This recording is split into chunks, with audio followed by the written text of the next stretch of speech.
Hello friends, आप सभी को नमस्कार। मैं हितेश कुमार एक बार फिर से आप सभी का ज्ञानकोश यूट्यूब चैनल में स्वागत करता हूं। जैसा कि आप सभी को पता है कि हम धीरे धीरे अब लाइव क्लासेस की तरफ बढ़ रहे हैं। हम धीरे धीरे आने वाले एक सप्ताह के अंदर ही मैं आप लोगों के सामने लाइव रहूंगा। तो इसी क्रम में आज है 21 अक्टूबर और 21 अक्टूबर की कुछ महत्वपूर्ण जो करंट अफेयर जो एग्जाम से संबंधित रहेंगे, जो बहुत ही महत्वपूर्ण है, वो मैं आज आप सभी के लिए लेके आया। इस वीडियो का पीडीएफ इसके डिस्क्रिप्शन से आप लोग डाउनलोड कर लीजिएगा, ज्ञानकोश यूट्यूब चैनल के डिस्क्रिप्शन से डाउनलोड कर लीजिएगा। और अगर आप लोग और भी नोट्स चाहते हैं तो ज्ञानकोश नाम से ही टेलीग्राम चैनल भी है और फेसबुक पेज भी है, आप लोग वो भी ज्वाइन कर लीजिएगा। उनका लिंक भी आज की वीडियो के डिस्क्रिप्शन में आपको मिल जाएगा। चलिए शुरू करते हैं आज के कुछ महत्वपूर्ण करंट अफेयर्स। बढ़ते हैं हम पहले प्रश्न की तरफ। सबसे पहले तो बात करते हैं कि राष्ट्रीय पुलिस दिवस आज का जो दिन है, 21 अक्टूबर का जो दिन है, वो राष्ट्रीय पुलिस दिवस के रूप में मनाया जाता है। अगर आपसे प्रश्न पूछा जाता है, क्योंकि आपने देखा होगा कि बहुत बार एग्जाम्स में पूछते हैं, एक प्रश्न दिवस से संबंधित जरूर आता है। और जो भी दिवस होता है मैं हर दिन आप लोगों को सुबह बता देता हूँ।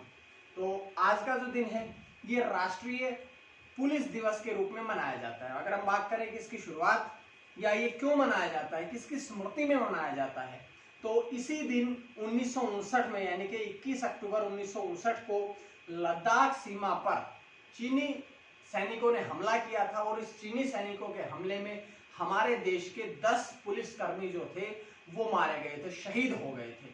और उनकी शहादत को नमन करने के लिए, उनकी शहादत को याद रखने के लिए ही ये राष्ट्रीय पुलिस दिवस जो है 21 अक्टूबर को मनाया जाता है। तो आप लोग ये प्रश्न, पहला प्रश्न था, आसान सा प्रश्न था कि राष्ट्रीय पुलिस दिवस कब मनाया जाता है।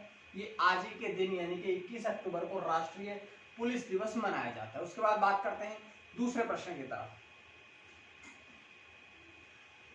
डेनमार्क बैडमिंटन ओपन 2020 खिताब, डेनमार्क बैडमिंटन ओपन 2020 का खिताब किसने जीता है। तो अगर हम बात करें विजेता की, क्योंकि महिला और पुरुष दोनों ही खिलाड़ी खेलते हैं इसमें, तो अगर हम बात करें पुरुष विजेता की, तो पुरुष विजेता बने हैं एंडर्स एंटोनसेन। इंग्लिश में भी लिखा है एंडर्स एंटोनसेन, जो है डेनमार्क के हैं और वो इस पुरुष एकल प्रतियोगिता के चैंपियन बने हैं, विजेता बने हैं। अब बात करते हैं कि उप विजेता या उन्होंने किनको हरा करके ये चैंपियनशिप जीती है। तो एंडर्स एंटोनसेन ने रेसमस जेमके, इंग्लिश में भी लिखा है कि रेसमस जेमके को हरा करके ये प्रतियोगिता जीती है पुरुष एकल की। अब देखिएगा, अगर हम बात करें एंडर्स एंटोनसेन वो भी, और दूसरे रेसमस जेमके, दोनों ही खिलाड़ी डेनमार्क के हैं। तो ये पुरुष प्रतियोगिता की बात हुई। अब बात करते हैं हम महिला विजेताओं की तरफ। तो महिला विजेताओं की अगर हम बात करें तो महिला वर्ग में कौन जीती है, तो महिला एकल खिताब जीता है नोजोमी ओकुहारा ने। नोजोमी ओकुहारा जो है वे कौन से देश की खिलाड़ी है, तो वे जापान देश की खिलाड़ी है। नोजोमी ओकुहारा, नोजोमी ओकुहारा ने महिला सिंगल्स खिताब अपने नाम किया है। अब बात करते हैं हम उप विजेता, या ऐसा कहें कि महिला विजेता जो थी उन्होंने किनको हरा करके ये प्रतियोगिता अपने नाम करी है, तो उन्होंने हराया है कैरोलिना मारिन को। कैरोलिना मारिन को हराकर अब नोजोमी ओकुहारा जो कि जापान की है, वे इस प्रतियोगिता की चैंपियन या विजेता बनी है। अब बात करते हैं हम उप विजेता की। अब उप विजेता जो रही है या जो दूसरे स्थान पर रही है कैरोलिना मारिन, तो कैरोलिना मारिन जो है वे 3 बार विमेन्स सिंगल्स विश्व चैंपियन बन चुकी है अभी तक। यानी कि जो महिलाओं के एकल खिताब है, 3 बार की विश्व चैंपियन को हरा करके अब नोजोमी ओकुहारा जो है वो डेनमार्क बैडमिंटन ओपन 2020 की महिला विजेता बनी है। तो ये थी यहां से जानकारी। अब हम बात करते हैं अगले प्रश्न की तरफ। देखिएगा, प्रश्न है G20 youth 20, G20 youth 20 global सम्मेलन का आयोजन किया गया है। तो G20 यानी कि ग्रुप ऑफ 20 यूथ 20 ग्लोबल सम्मेलन का आयोजन की मेजबानी किसने करी है, तो इस सम्मेलन की मेजबानी करी है अल खोबार। अल खोबार कहां पर स्थान है, तो यह है सऊदी अरब में। तो सऊदी अरब में अल खोबार नामक स्थान पर ये जो G20 यूथ 20 ग्लोबल सम्मेलन था, समिट था, इसका आयोजन किया गया। और जब भी कोई सम्मेलन होता है, क्योंकि भारत का भी प्रतिनिधित्व किसी न किसी व्यक्ति ने करना होता है, तो अगर हम बात करें कि भारत का प्रतिनिधित्व इसमें किसने किया है, तो भारत का प्रतिनिधित्व किया है किरेन रिजिजू। और अगर बात करें हम किरेन रिजिजू जो हैं वे कौन से मंत्री हैं या उनके पास कौन सा पद है, तो मैं बार बार आपसे बताता हूं कि जब भी आप किसी मंत्री का नाम याद रखें तो आपने उसके मंत्रालय को जरूर पढ़ना है। क्यों? क्योंकि एक दो प्रश्न आपके एग्जाम में आपको ऐसे भी मिलते हैं जो कि आपसे पूछे जाते हैं कि भाई इस मंत्री का मंत्रालय कौन सा है, या ये मंत्रालय किसे सौंप रखा है, या इस मंत्रालय की जिम्मेदारी उत्तरदायित्व कौन से मंत्री को सौंपा गया है। तो अगर हम बात करें किरेन रिजिजू की, तो वे भारतीय केंद्रीय युवा मामलों के और खेल मंत्री हैं। तो केंद्रीय युवा मामले और खेल मंत्री जो किरेन रिजिजू है, उन्होंने इस सम्मेलन में भारत का प्रतिनिधित्व किया है। उसके बाद बात करते हैं कि इस सम्मेलन का विषय क्या रहा। तो इस सम्मेलन का विषय जो है वो है government youth dialogue on post कोविड-19 अपॉर्चुनिटीज। ये यहां से पूरा का पूरा इसका विषय रहा है। इस सम्मेलन में मुख्य रूप से बात कौन सी किस पर करी गई है, इस पे चर्चा किस पे की गई है कि इस सम्मेलन में जो कि वैश्विक महामारी कोरोना वायरस है, इस महामारी के आने के बाद जो विश्व के सामने नई चुनौतियां आई है, उन चुनौतियों का सामना करने के लिए युवाओं को प्रेरित करना, उन सभी चुनौतियों का सभी युवा मिलकर किस प्रकार से सामना कर सकते हैं, वैश्विक मंदी जो आई है उसका किस प्रकार से आप डट करके सामना कर सकते हैं, देश की अर्थव्यवस्था को किस प्रकार से आप सुचारू रूप से चला सकते हैं, ऊपर उठा सकते हैं, ये सारे के सारे मुद्दे जो थे वो इसमें किए गए थे। और एक बहुत महत्वपूर्ण प्रश्न ये है कि पहली बार G20 यूथ 20 सम्मेलन का आयोजन वर्चुअली किया गया था। वर्चुअली मतलब कि ये वीडियो कॉन्फ्रेंसिंग के द्वारा किया गया था। इससे पहले कभी भी ऐसा नहीं हुआ था। केवल यही नहीं बल्कि मैं आप लोगों को बताता हूं कि जितने भी अब कोरोना वायरस के कारण हुए हैं सम्मेलन, समिट, उद्घाटन, ये सारे के सारे वर्चुअली किए जा रहे हैं कि भाई ना मैं आपके संपर्क में रहूं ना आप मेरे संपर्क में रहे, लेकिन हम दोनों संपर्क में भी रहे, मतलब कि हम लोग विजुअली एक दूसरे के संपर्क में रहे, टच स्पर्श ना कर सके, क्योंकि कोरोना वायरस का जो खतरा है वो स्पर्श होने से ही फैलता है, किसी के संपर्क में आने से ही फैलता है। तो ये जानकारी इस प्रश्न से थी। उसके बाद है अगला प्रश्न। हाँ, अब बात करते हैं G20 के बारे में। G20 क्या है? G20 की फुल फॉर्म है ग्रुप ऑफ 20, यानी कि 20 का समूह। अब 20 में हम क्या समझेंगे? 20 में हम ये समझते हैं कि इसमें 20 देशों का समूह है, लेकिन ऐसा नहीं है, बल्कि 20 अर्थव्यवस्थाओं का समूह है। और 20 अर्थव्यवस्थाओं में 19 देश आते हैं और एक यूरोपीय संघ मिलकर के 20 बनाता है। 20 का मतलब ग्रुप ऑफ 20 है, ग्रुप ऑफ 20 है, लेकिन 20 देश नहीं है बल्कि 20 अर्थव्यवस्थाएं हैं। 20 अर्थव्यवस्थाओं में 19 आपके आते हैं देश और एक आता है यूरोपीय संघ। तो ये बात थी यहां से। उसके बाद बात करके G20 की स्थापना कब हुई थी? तो G20 की स्थापना जो थी वो ऑफिशियली 1999 में की गई थी, लेकिन 2008 में इसे राज्यों के प्रमुखों का शिखर सम्मेलन भी कहा गया था। उसके बाद अगर हम बात करें इसके चेयरमैन की, तो 2019 में, ध्यान रखिएगा इंपॉर्टेंट प्रश्न है, 2019 में ग्रुप ऑफ 20 के चेयरमैन थे शिंजो अबे। लेकिन हम 2019 में नहीं, हम बात करते हैं 2020 की, हम बात करते हैं वर्तमान की। तो वर्तमान में अगर हम इसके चेयरमैन की बात करें तो किंग सलमान बिन अब्दुल अजीज अल सोएद इसके जो है चेयरमैन है। ये सारा का सारा नाम है, ये कोई पूरा का पूरा जो है ये चेयरमैन का नाम है, इसमें इतना आप लोगों ने याद रखना है, ठीक है। तो ये जानकारियां थी, इस प्रश्न से पढ़ी, उसके साथ हमने G20 के बारे में पूरी जानकारी पढ़ी। अब हम बात करते हैं अगले प्रश्न की तरफ कि व्हाट्सएप पर बैंकिंग सेवाएं शुरू की गई है। व्हाट्सएप पर अब केवल मैसेज ही नहीं होंगे, वीडियोस ही नहीं शेयर किए जाएंगे, अब व्हाट्सएप पर बैंकिंग सेवाएं भी शुरू की गई है। और किसके द्वारा ये बैंकिंग सेवाएं शुरू की गई है? तो ये बैंकिंग सेवाएं शुरू की गई है IDBI बैंक के द्वारा। अब IDBI बैंक जो है उसने अपनी सारी की सारी बैंकिंग सेवाएं हैं वो व्हाट्सएप पर चैटिंग के माध्यम से, ईमेल मतलब चैटिंग के माध्यम से सेंड करने की का अब घोषणा की है, क्योंकि आपको पता है कि अब अगर किसी उपभोक्ता को किसी भी प्रकार की कोई सेवा की आवश्यकता पड़ती है, सेवा मतलब कि किसी भी चीज की आवश्यकता पड़ती है या बैंकिंग से संबंधित कोई कोई किसी कार्य की आवश्यकता पड़ती है, तो वो बैंक में ना जाए, वो घर बैठकर ही यूट्यूब के वो व्हाट्सएप के माध्यम से अपनी सारी सेवाएं जो है वो प्राप्त कर सकते हैं। ये इसके द्वारा क्या होगा, इन सेवाओं के द्वारा बैंक की सभी सेवाएं, समस्त सेवाएं उपभोक्ताओं को मोबाइल फोन पर ही उपलब्ध कराई जाएगी। तो ये बात आपको समझ में आया, आसान सी बात थी क्योंकि मैं बता चुका हूं ये बात।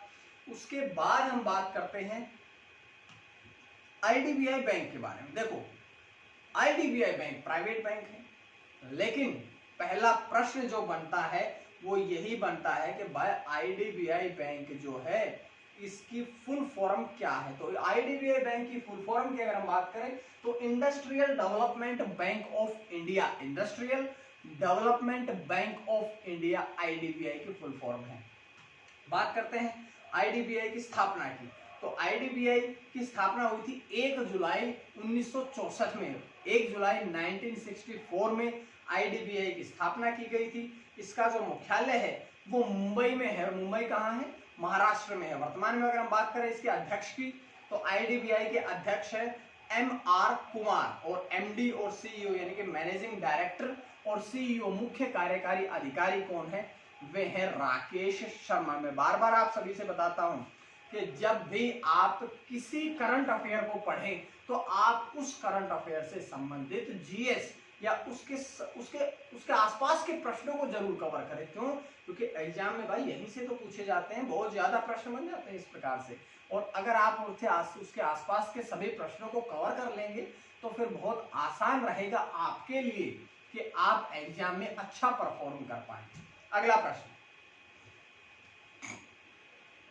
एशिया पावर इंडेक्स यानी कि एशिया में सबसे शक्तिशाली सूचकांक 2020 जारी किया गया कि एशिया महाद्वीप जो है इसमें या एशिया का सबसे शक्तिशाली देश कौन सा है, ये इंडेक्स या ये सूचकांक जारी किया गया है। तो सबसे पहले तो बात करते हैं, देशों की बात बाद में करेंगे, पहले बात करेंगे कि ये जो सूचकांक है वो किसके द्वारा जारी किया गया है। तो ये जारी किया गया है लोवी इंस्टीट्यूट, जो कि कहां पर स्थित है, जो कि सिडनी में स्थित है। लोवी इंस्टीट्यूट सिडनी द्वारा ये सूचकांक जारी किया गया है। उसके बाद बात करते हैं कि अगर हम बात करें कि सबसे शक्तिशाली देश कौन सा रहा, तो अमेरिका जो देश है वो सबसे शक्तिशाली रहा है। उसको और अमेरिका को 100 में से 81.6 मार्क्स मिले हैं। 81.6 नंबरों के साथ, अंकों के साथ अमेरिका देश जो है वो एशिया का सबसे, या ऐसा कहें कि इस इंडेक्स में सबसे शक्तिशाली देश बना है। बात करते हैं दूसरे स्थान पर, तो दूसरे स्थान पर चीन है, हमारा पड़ोसी देश। तीसरे स्थान पर जापान है, और भारत की अगर हम बात करें तो भारत रहा है चौथे स्थान पर। और अंकों की अगर हम बात करें तो अंक मिले हैं भारत को 39.7 अंकों के साथ भारत इस सूचकांक में अच्छा परफॉर्म कर पाया है और वो अब चौथे स्थान पर है। तो ये जानकारी यहां से मिली। उसके बाद बढ़ते हैं अगले प्रश्न की तरफ। मूपे, MOOPAY, मूपे पेमेंट प्लेटफॉर्म लॉन्च किया गया। तो ये एक नाम से ही पता है कि पेमेंट प्लेटफॉर्म है। तो ये पेमेंट प्लेटफॉर्म लॉन्च किया गया है, तो किसके द्वारा इसे लॉन्च किया गया है, तो इसे लॉन्च किया गया है IIT मद्रास के डेयरी टेक स्टार्टअप स्टेपल्स के द्वारा। स्टेपल्स के द्वारा ये जो पेमेंट प्लेटफॉर्म है ये लॉन्च किया गया। ये और जो स्टेपल्स की अगर हम बात करें तो ये IIT मद्रास का ही एक डेयरी स्टार्टअप टेक है। ठीक है, बात करते हैं किसके लिए जारी किया गया है, तो ये राजस्थान में डेयरी किसानों के लिए शुरू किया गया है। राजस्थान में जो डेयरी से जुड़े हुए किसान हैं उन सभी के लिए अब एक पेमेंट प्लेटफॉर्म लॉन्च किया गया है। इसके द्वारा क्या होगा कि जो डेयरी से जुड़े किसान हैं अब उनकी पेमेंट डायरेक्टली उनके बैंक में जोड़ दी जाएगी। अब उनको कहीं चक्कर लगाने की, उधार की इनकी आवश्यकता नहीं रहेगी। अब डायरेक्टली इस पेमेंट प्लेटफॉर्म के माध्यम से उन सभी किसानों की जो पेमेंट है वो उनके बैंक में ट्रांसफर कर दी जाएगी। इससे सबसे अच्छा फायदा रहेगा किसानों को। बात करते हैं कि ये एक स्वचालित यानी कि अपने आप चलने वाला एक डायरेक्ट भुगतान प्लेटफॉर्म है। पहले बताया था यहाँ पेमेंट कार्ड में यही है भुगतान प्लेटफॉर्म। तो ये एक स्वचालित डायरेक्ट भुगतान प्लेटफॉर्म है, पेमेंट प्लेटफॉर्म है। और अगर हम बात करें स्टेपल्स के सीईओ की, सीईओ मतलब मुख्य कार्यकारी अधिकारी, तो सीईओ का नाम है रंजीत मुकुंदन। रंजीत मुकुंदन जो है वे स्टेपल्स के मुख्य कार्यकारी अधिकारी यानी कि सीईओ है। और इसका मुख्यालय कहाँ पर है? आईआईटी मद्रास ने शुरू किया है। तो यहाँ से आप लोग इतना सा तो समझ सकते हैं कि इसका मुख्यालय जो है वो बेंगलुरु में है, कर्नाटका में है। तो इतनी सी जानकारियां थी जो इस प्रश्न से थी, ये हमने पढ़ ली है। उसके बाद हम बढ़ते हैं अगले प्रश्न की तरफ।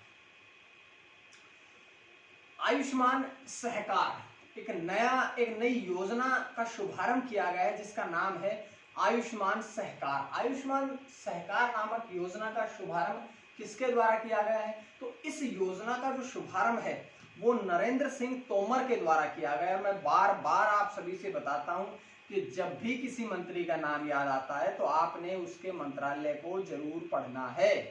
तो यहाँ पर नरेंद्र सिंह तोमर की अगर हम मंत्रालय की बात करें तो वे वर्तमान में केंद्रीय कृषि मंत्री है। तो आप ऐसा भी कह सकते हैं कि हमारे देश के केंद्रीय कृषि मंत्री नरेंद्र सिंह तोमर द्वारा आयुष्मान सहकार नामक योजना का शुभारंभ किया गया है। ये राष्ट्रीय सहकारी विकास निगम यानी कि एनसीडीसी, राष्ट्रीय सहकारी विकास निगम द्वारा तैयार की गई है। तो ये भी प्रश्न बना है कि भाई ये तैयार किसके द्वारा की गई है? ये एनसीडीसी यानी कि राष्ट्रीय सहकारी विकास निगम के द्वारा इसे तैयार किया गया है। इसका उद्देश्य क्या है कि ग्रामीण क्षेत्रों में स्वास्थ्य सेवाओं में परिवर्तन लाना। जो ग्रामीण क्षेत्र हैं वहां पर स्वास्थ्य सेवाओं में परिवर्तन लाना, स्वास्थ्य सेवाएं जो है वो डेवलप करना। क्योंकि आप लोगों ने देखा होगा कि शहरी क्षेत्रों में तो स्वास्थ्य सेवाएं आपको आसानी से मिल जाती है, लेकिन जब अगर आप देहाती या गांव या ग्रामीण क्षेत्र से संबंध रखते हैं तो आपको स्वास्थ्य सेवाओं के लिए दूर शहर तक भी जाना पड़ता है। तो ये इसका मुख्य उद्देश्य यही है कि आयुष्मान सहकार का मुख्य अर्थ यही है कि भाई ग्रामीण जो दूर दराज के क्षेत्र है, ग्रामीण क्षेत्र है, वहां पर भी स्वास्थ्य सेवाओं को अच्छा बनाना, डेवलप करना, उसमें सुधार करना, परिवर्तन लाना ही इसका मुख्य उद्देश्य है। ये जानकारी यहां से मिली। अगला प्रश्न, द्विपक्षीय समुद्री नौसेना अभ्यास स्लिनेक्स 2020 का आयोजन किया गया। अब ये जो, क्योंकि आपको पता है मैं पहले से बताता आ रहा हूं, इतने दिनों से करंट अफेयर पढ़ा रहा हूं, तो आप लोगों ने देखा होगा कि जो अभी जितने भी सैन्य अभ्यास हैं वो कोरोना वायरस के दौरान नहीं हुए। एक आधा कोई सैन्य अभ्यास हुआ है। तो अब द्विपक्षीय मतलब कि दो देशों के, इस बात को आपने जरूर समझना है। द्विपक्षीय मतलब दो पक्षों के बीच यानी कि दो देशों के बीच में ये समुद्री नौसेना अभ्यास हुआ है। कई बार मैं कहता हूं आपको त्रिपक्षीय मतलब तीन पक्षों के बीच, तीन देशों के बीच में। तो ये देखिएगा द्विपक्षीय तो दो देशों के बीच में। कौन से दो देशों के बीच में है? तो ये भारत और श्रीलंका के बीच हुआ था, जो कि 19 से 21 अक्टूबर तक इसका आयोजन, आज इसका आखिरी दिन है। 3 दिवसीय ये समुद्री नौसेना अभ्यास है जिसका आयोजन कहां पर हो रहा है? तो इसका आयोजन हो रहा है त्रिनकोमाली, जो कि श्रीलंका में क्षेत्र पड़ता है। त्रिनकोमाली जो है वो श्रीलंका में पड़ता है, यहाँ पर इसका आयोजन हो रहा है। और जो ये स्लिनेक्स 2020 है, स्लिनेक्स सैन्य अभ्यास जो है, इस वर्ष इसका 8वां संस्करण आयोजित किया गया है। पिछला संस्करण क्योंकि हर वर्ष आयोजित होता है, तो अब 2020 में हो रहा है। तो पिछला कब हुआ था? 2019 में हुआ था, सितंबर 2019 में हुआ था। और ये अगर 2020 में श्रीलंका में जाकर के आयोजित हो रहा है तो पिछले वर्ष, ये सीधी सी बात है, भारत में हुआ होगा। भारत में कहा? सितंबर 2019 में 7वां संस्करण जो था इसका, वो विशाखापट्टनम में संचालित किया गया था। भारत और श्रीलंका की नौसेना इसमें पार्टिसिपेट कर रही है, भाग ले रही है। तो ये थी यहां से जानकारी। अगला प्रश्न, क्योंकि आपने देखा होगा बहुत, एक प्रश्न यहां से भी बन जाता है कि जो सैन्य अभ्यास आते हैं, एक्सरसाइज आती है, तो ये यहां से प्रश्न आप लोगों का एक बन गया है। अगला प्रश्न, बात करते हैं आईटीबीपी ने साइकिलिंग अभियान शुरू किया। आईटीबीपी हमारा देश का ये भी सैन्य बल है। आईटीबीपी ने साइकिलिंग अभियान कब शुरू किया? तो ये साइकिलिंग अभियान जो है ये 18 अक्टूबर को शुरू किया। कहां से? सिक्किम में एक स्थान का नाम है पैगोंग। सिक्किम में पैगोंग बेस से अब आईटीबीपी ने अपना साइकिलिंग अभियान 18 अक्टूबर को शुरू किया। अब आप लोग कहोगे कि सर ये तो 18 अक्टूबर की बात थी और आज हो गई है 21 अक्टूबर। तो मैं आपको बताऊं कि ये 18 अक्टूबर को खत्म नहीं हुआ, बल्कि 18 अक्टूबर को शुरू हुआ है। 20 दिनों का साइकिलिंग अभियान है, जिसमें सारे देहाती क्षेत्रों में साइकिलिंग की जाएगी, पूरे के पूरे दूर दराज के क्षेत्रों में साइकिलिंग करी जाएगी। और अगर हम बात करें कि इसको हरी झंडी किसने दिखाई है, हरी झंडी मतलब कि शुरुआत किसने करी है, किसने इसको हरी झंडी दिखा करके आगे इस साइकिलिंग है इसको आगे की तरफ बढ़ाया है, आगे की तरफ इसका मार्गदर्शन किया है, तो सिक्किम के संस्कृति सड़क मंत्री समदूप लेप्चा, सड़क और संस्कृति मंत्री है समदूप लेप्चा द्वारा इस अभियान को हरी झंडी दिखाई गई। कुल 20 दिनों तक ये अभियान चलेगा और 218 किलोमीटर की यात्रा कवर करेगा। यहां से ये प्रश्न था। उसके बाद बात करते हैं हम आईटीबीपी की, क्योंकि आईटीबीपी ने तो अपना साइकिलिंग अभियान शुरू किया है। तो आईटीबीपी की जब भी पहला प्रश्न तो यही बनता है कि आईटीबीपी की फुल फॉर्म क्या है? तो आईटीबीपी की फुल फॉर्म है Indo Tibetan border of police, Indo Tibet border police. उसके बाद बात करते हैं कि इसकी स्थापना कब हुई? तो इसकी स्थापना हुई थी 24 अक्टूबर 1962 को। 24 अक्टूबर 1962 को इसकी स्थापना की गई। मुख्यालय नई दिल्ली में है और वर्तमान में इसके डीजी यानी कि महानिदेशक की अगर बात करें, क्योंकि बहुत एग्जाम में पूछते हैं सीआरपीएफ के डीजी कौन है, सीआईएसएफ के कौन है, आईटीबीपी के कौन है, तो आपने इस प्रकार से पढ़ना है। आईटीबीपी के महानिदेशक है एसएस देशवाल। एसएस देशवाल जो है वे आईटीबीपी के महानिदेशक हैं। तो ये जानकारी हमने आज की वीडियो से पढ़ी है। उम्मीद है आप सभी को वीडियो पसंद आई होगी, और अगर पसंद आई तो आप लोग ज्ञानकोश यूट्यूब चैनल को सब्सक्राइब कर लीजिएगा, ताकि आपको डेली इसी प्रकार से वीडियोस मिलती रहे। आपके कमेंट्स जो है बताइएगा, अगर आपको कोई और नई चीज सीखनी हो या किसी भी प्रकार की आपकी कोई दिक्कत हो, परेशानी हो, या आप लोगों को किस प्रकार की क्लासेस लग रही हैं, ये सारी की सारी बातें कमेंट करके बताइएगा। शेयर करें, चैनल सब्सक्राइब करें। अगर आपको जीएस, करंट अफेयर, हिंदी बहुत से नोट्स चाहिए तो आप लोग सब्सक्राइब कर लीजिएगा, ताकि आपको डेली करंट अफेयर्स मिलती रहे। आज के लिए इतना ही। माँ सरस्वती की कृपा आप सभी पर बनी रहे। आप सभी का बहुत बहुत धन्यवाद।